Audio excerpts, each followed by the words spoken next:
કોંગ્રેસના દિગ્ગજ નેતા ભરતસિંહ સોલંકીના પત્ની ફરી મેદાને આવ્યા છે। ભરતસિંહ સોલંકીના પત્ની રેશમા સોલંકીનું મોટું નિવેદન સામે આવ્યું છે। તેમણે કહ્યું કે હું કોઈ પણ સંજોગોમાં છૂટાછેડા નહીં આપું।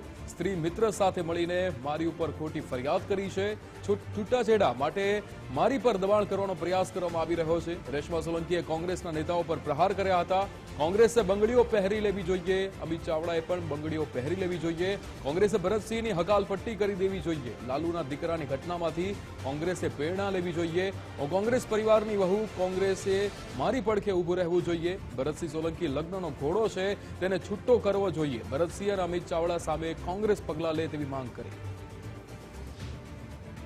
ઘટના કઈ બહુ બની નથી, સીસી ફૂટેજમાં બધું છે જ, મારે કઈ કહેવાની જરૂર નથી। બીજું કે ઘટના એવી કોઈ તાક ધમકી કે મેં એવું કઈ આપ્યું નથી, મારો ઇન્ટેન્સ બી નતો। અને આ હશે જ હું ત્યાં બી પહોંચી, એ લોકો બી આયા, હું કઈ કોઈને કહેવા નથી ગઈ કે તમે આવો અહીંયા અને ભેગા થઈ ગયા કોઇન્સિડન્ટ।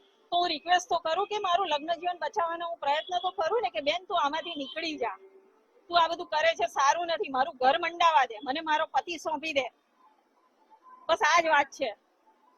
કેટલા સમયથી આ વિવાદ ચાલે છે? આ વિવાદ 4 વર્ષથી તો વધારે ચાલે છે। મારા પતિ મને જોઈને કેમ ભાગ્યા મને નથી ખબર, એ જાણે, એ એમને સવાલ તમે કરો, બાકી મેં એમને નથી કહ્યું કે તમે ભાગી જાઓ। ઉપરથી એ ઉભા રહ્યા તો મારે તો બે વાત થાત, કારણ કે મારે એમની સાથે વાત થતી જ નથી, તો મારે તો એમને કઈ કહેવું હોય ને, વાત કરવી હોય